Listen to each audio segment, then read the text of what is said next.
This week on Vaticano, join us to explore the lesser-known story behind the sainthood of John Paul II from his direct collaborators in Rome. Experience Christian entrepreneurial spirit with a Catholic Shark Tank, and visit Rome's Santa Maria in Via Lata to uncover the first dwelling of the apostles in the Eternal City. For this and more, Vaticano starts now.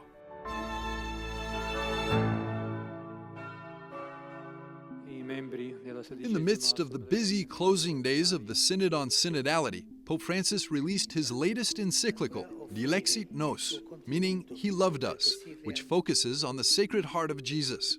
Presenting the encyclical at a press conference were Sister Antonella Fraccaro, Superior General of the Disciples of the Gospel, and theologian Archbishop Bruno Forte.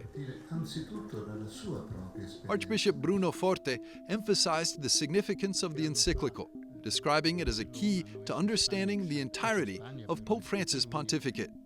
The central idea of this encyclical is that the love of God revealed in Jesus Christ is not a kind of intimistic experience, but it is the source, the deep source of engage yourself to love the others and change society, to build peace through dialogue and the respect of the other.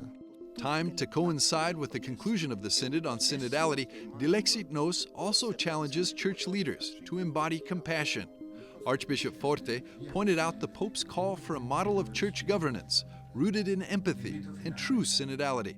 The encyclical speaks to the synodal fathers because it is an invitation to find in the agape of Christ the foundation of a true synodality and of the mission of the Church. The Pope says very clearly that only if we are in love, we can also announce with joy and with efficacy the love of God. In her remarks, Sister Antonella Fraccaro highlighted the personal call to action embedded in the encyclical. As the Pope says, I am my heart. Referring to the heart of Jesus means nourishing our own hearts, bringing quality to our lives through the goodness and love of Jesus. The encyclical's release also marks the 350th anniversary of the first apparition of the Sacred Heart to Saint Margaret Mary Alacoque. In the encyclical, Pope Francis draws attention to how this devotion has historically revitalized the Church during times of societal unrest and serves as a spiritual foundation for responding to today's global challenges.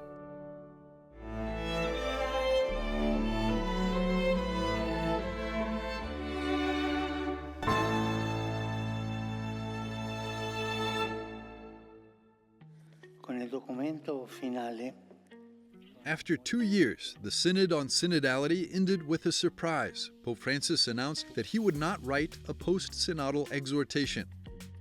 Non intendo pubblicare una esortazione apostolica. The Pope explained that he wanted to acknowledge the work carried out by the Synodal Assembly and that he saw no need to write an apostolic exhortation since the Synod's final document already provided very concrete indications for the Church. The Synod's final document was published on October the 26th.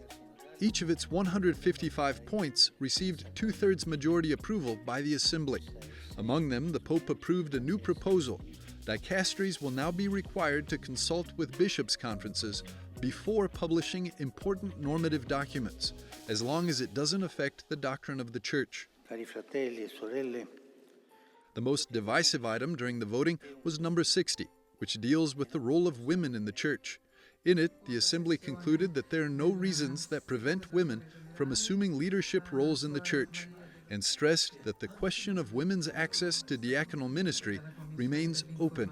This was explained by the Relator General of the Synod, Cardinal Jean-Claude Hollerich, during the press conference, which took place after the publication of the document. I fully accept what the Holy Father says. The Holy Father hasn't said women will be ordained deacon.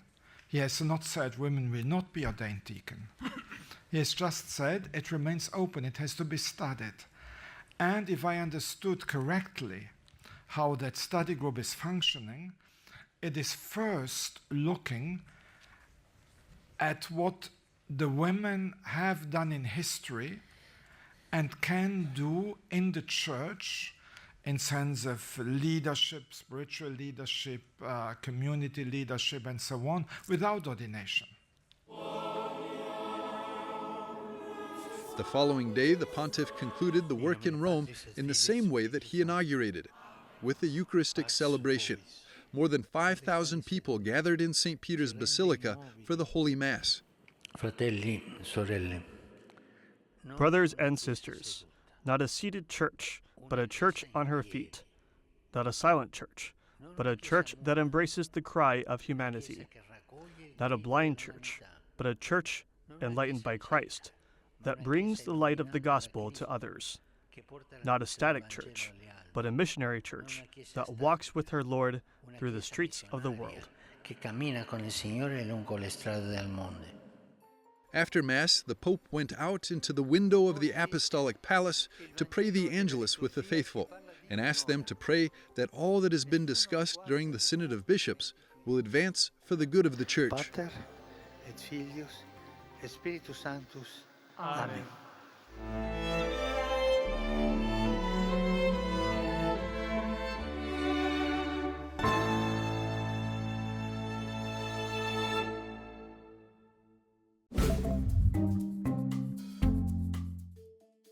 Hello and welcome to this week's Vaticano Updates, the most important news from the Holy Father and the Vatican. Pope Francis has decided again to cut the salaries of the cardinals working at the Vatican, a measure that will take effect November the 1st. Specifically, the cut in salaries or stipends will be in two areas: the secretarial bonus and the office compensation, two methods that were part of the monthly allowances and that will no longer be paid out.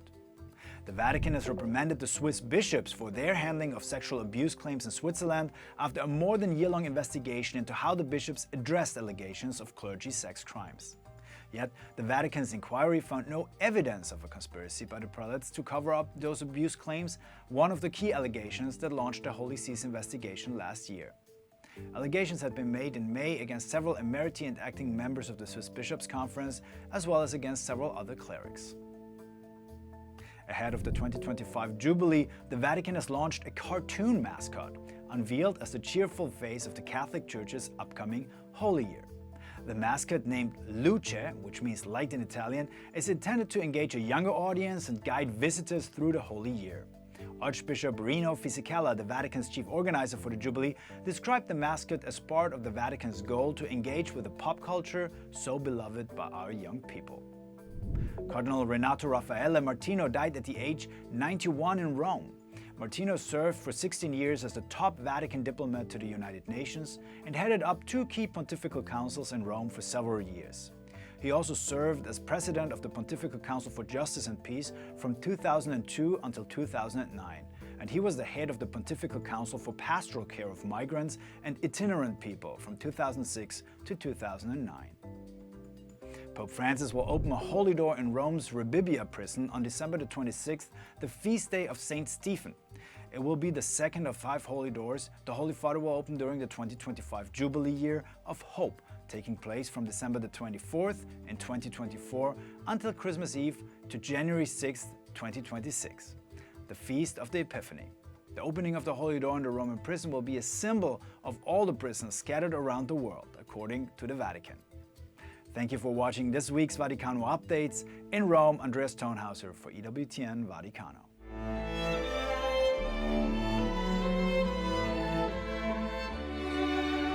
In just a moment, we'll reveal the untold stories of Saint Pope John Paul II as seen through the eyes of those who knew him best. Stay tuned, only on Vaticano.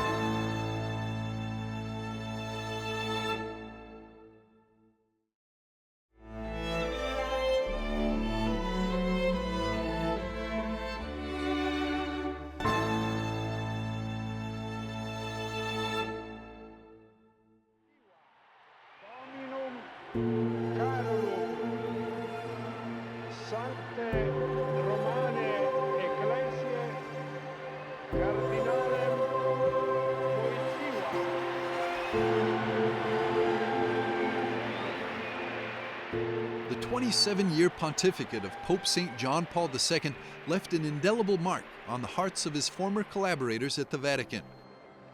Even with the passage of time, they vividly recall the profound privilege of living and working alongside a saint. He was a very simple man, kind-hearted, tender and sensitive, and that's what truly delighted us about him. Participating in his prayers was also an encouragement to remain committed and support the Holy Father, but we saw him more as a father than as a saint. Bardziej traktowaliśmy go jako ojca aniżeli jako świętego. The Polish prelate, Father Paweł Patashnik, worked for John Paul II for more than a decade. Moja praca polegała na tym, że When the Holy Father was preparing his texts, whether they were homilies or documents, he simply used to dictate them to us, and then I would write them down sitting next to him. When in 1994 he fell and broke his arm, he couldn't prepare his texts anymore, so he was suggested to start dictating. And so we started at 10 in the morning. He used to come after meditation, which he would start right after breakfast, and he dictated in full sentences. The text written down was usually put out right away. rano przychodził po medytacji. With his words and voice, John Paul II sought to reach the furthest corners of the globe, revolutionizing Vatican communications and Vatican radio in the process. Umberto Civitarese dedicated 44 years to Vatican radio, beginning in 1980. Mai avrei immaginato. John Paul II was the one who gave the impetus to Vatican radio in those years, and a lot of new staff was hired. He pushed hard for Vatican radio's programming. It achieved more than 50 languages. Then it was a particular radio, comparable to Voice of America or Radio Moscow. Just a great radio that broadcast all over the world, and thanks to John Paul II, in those years, it reached the height of radio broadcasting. In quegli anni, secondo me, toccò l'apice della radiofonia. Civitarese oversaw the papal in-flight press conferences and accompanied John Paul II on approximately 60 trips around the world. Io mi ricordo un viaggio in Mali del Santo Padre. I remember our trip to Mali, when after the whole day spent seeing the slums and huge urban agglomerations under a suffocating heat and a very long mass in the stadium, once we got back to the nunciature, everybody was looking for some refreshment and for the rest. And the Holy Father got down on his knees to pray in the chapel alone. And he prayed there and prayed and prayed.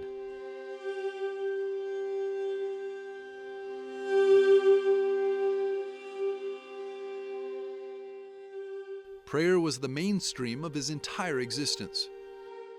Ojciec Święty był człowiekiem He modlitwy. was a man of prayer in every moment he wasn't busy with work. He devoted to prayer, and even sometimes during dictation of his texts, he used to close his eyes, and for a moment, the dictation stopped. I could see that he was praying and praying deeply. John Paul II prayed constantly for specific individuals, asking his secretaries to place written prayer requests inside the kneeler in his private chapel. Ma pewną geografię modlitwy, to znaczy He had kind of a geography of prayer. Each day he prayed for one part of the church throughout the world, for its particular community, and at the same time, he tried to remember in what context that community was living. The bishops who came to visit him were sometimes surprised that the Holy Father was so up to date as far as their local church was concerned. As the years passed, the Pope increasingly relied on the assistance of those around him in the Vatican. Paolo Sagretti leads a team within the little-known institution working behind the scenes, La Floreria Apostolica. This office manages the logistics that make the grand papal ceremonies possible. Sagretti served John Paul II in his daily ministry for nearly 20 years, remaining by his side until the very end. He was able to celebrate Mass until his last days because of what we managed to create for him, special chairs and platforms, which were raised by dynamic or electric pistons. They allowed him to do the elevation when he was celebrating Mass. In the time he was already very ill and disabled, it helped him to participate in the ceremonies. One of the most exciting events towards the end of the pontificate was the World Youth Day of 2000 in Tor Vergata in Rome. Il Papa voleva partecipare, gliela stato fatto. The Pope absolutely wanted to take part. A special lift was made to lift him up and to take him to the right height, because the stage was very high. He had to look down on 1 million people. I remember the moment the event was about to begin, when the Pope came behind the scenes, and he wanted to walk upstairs on his own. I mean, with his walking stick, but still with huge difficulties. He was impressed because he couldn't go forward. He gave a blow with his stick because he got angry with himself that he couldn't go forward. Non riuscivo ad andare avanti, io mi trovai lì e rimasi un po' sbigottito. John Paul II remained resolute until his final days. Despite immense physical suffering, he was determined to stay close to people and continue spreading the love of God everywhere. There was that charm, that somewhat special aura, something unattainable about him that we could experience being next to him. On the day of his funeral, all proclaimed his sainthood, convinced that he continues to embrace all of humanity from the window of the Father's house.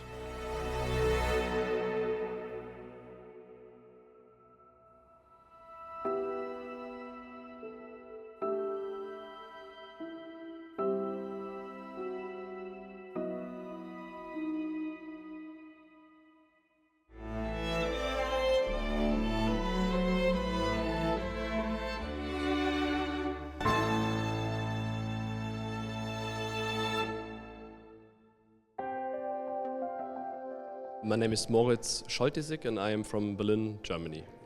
My name is Miriam Michaelbust. I'm from Norway, but I live in France. I'm Valeria Vogler-Deinhardstein. I'm an Austro-Italian entrepreneur. Yeah, it was great. Great opportunity for us to present our company and find fellow Christians who might invest also and mentor us to do the next step. On October the 14th, hopeful businesses and NGOs gathered in a boardroom at the Pontifical University of the Holy Cross in Rome to present their ideas to investors. However, these were not your typical startup pitches, nor were the investors the usual businessmen you'd find on the hit TV show Shark Tank. This was a Catholic Shark Tank, and the startup founders were an eclectic group of contestants from around the world. My name is Samuel Samaroga. I'm born and raised in Geneva, Switzerland. My full name is Fran Reisel. I come from Zagreb, Croatia. Pitching my startup project, which is a company that deals with naturally more delicious snacks, meaning a healthy alternative and products that are wrapped in compostable packaging. But how do business and investment align with Catholic social teaching? Pope Francis has specifically addressed this with his prayer intentions, focusing on small businesses fulfilling their social responsibility of generating opportunities and work. The Catholic Shark Tank was organized by the Acton Institute, a think tank focused on promoting free market principles and Christian virtues. The idea was the brainchild of Michael Severance, the director of the Acton Institute's Rome office. We wanted to bring together in an encounter, as Pope Francis has always asked us to do in his charism, in a meeting. And here we're having entrepreneurs who, in their small and medium enterprises, meet with large enterprises in terms of finance. And seeking not only advice, but actually a real-time investment into their affairs. One of the investors present at the event is the head of the Catholic Incubator, Father Andrew Lesko. We asked him about the importance of the Church's involvement in business. And you know, morality and ethics are a huge part of business. They're a very necessary part of business, and it's a part of business that unfortunately is lacking in today's secular age. And so today we're encouraging people to live out their vocation and to live out morality and ethics in all of their business endeavors.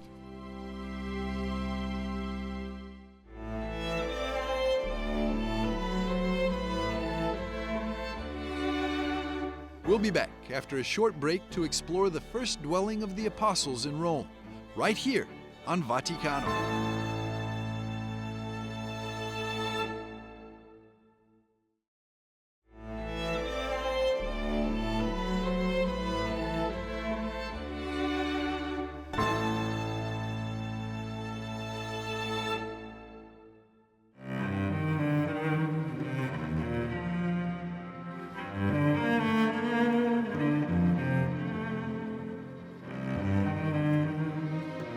We are in the underground crypt down below one of the churches in the center of Rome, Santa Maria Inviolata.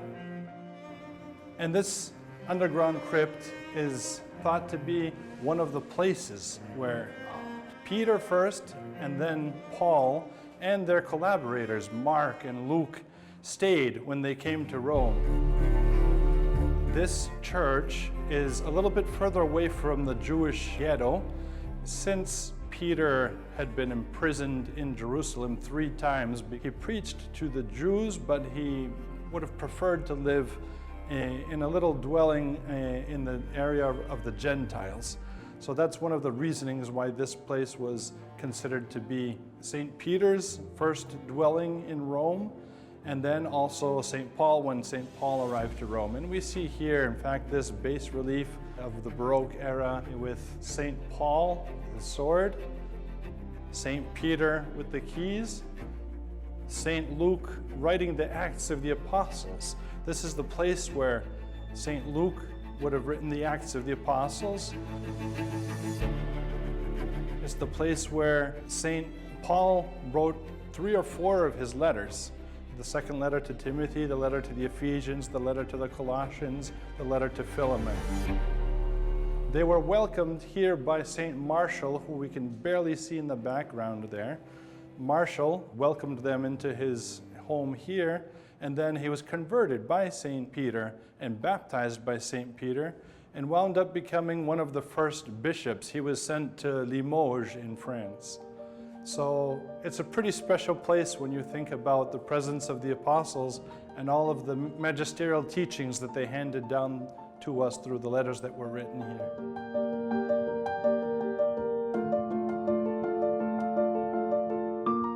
Here we have a pillar, a Roman pillar, which was then reused for the memories of St. Paul being kept here under house arrest. When St. Paul arrived in Rome, he was kept under house arrest for 2 years. This pillar has an inscription reminding us of one of the letters that St. Paul wrote from here to Timothy, the second letter to Timothy. And we read over here, "Remember Jesus Christ raised from the dead, a descendant of David. Such is my gospel, for which I am suffering, even to the point of chains like a criminal. But the word of God is not chained." And we see that writing on this pillar, the word of God is not chained, and we can see the markings of the chain that was wrapped around this pillar, the chain that we see over here in this casing, reminding us of St. Paul's being under house arrest while he was here in Rome.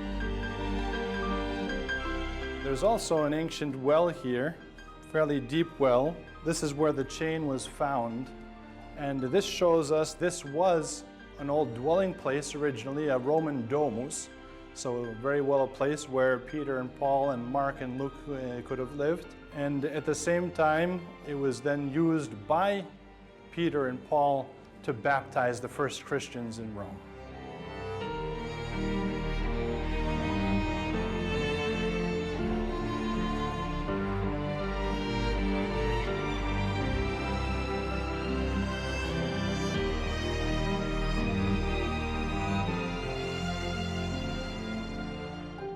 We are now in the upper church. This is a Baroque church that was built in place of the medieval church, so around the 17th century. At the very center of the church, we find this icon of Mary, 12th century icon, which, however, goes back to the tradition of St. Luke, who painted the first icons here in Rome, perhaps in this very dwelling. The title of this icon is Mary Advocata, she who intercedes for us. She has one of her hands raised, in prayer. She is interceding for us at the throne of Jesus. We have among the paintings St. Paul, who is baptizing one of the first Christians in Rome, Santa Sabina. She lived over on the Aventine Hill, one of the first women of Rome who was converted by the apostles and baptized by them. Seeing this painting helps remind us that even though this church doesn't have a title of St. Peter or St. Paul, it's entitled to Mary because of the icon that Luke painted. At the same time, the painting reminds us of the presence of the apostles here, of their preaching in Rome, of the impact that they left on the Roman people through their teaching and through their example.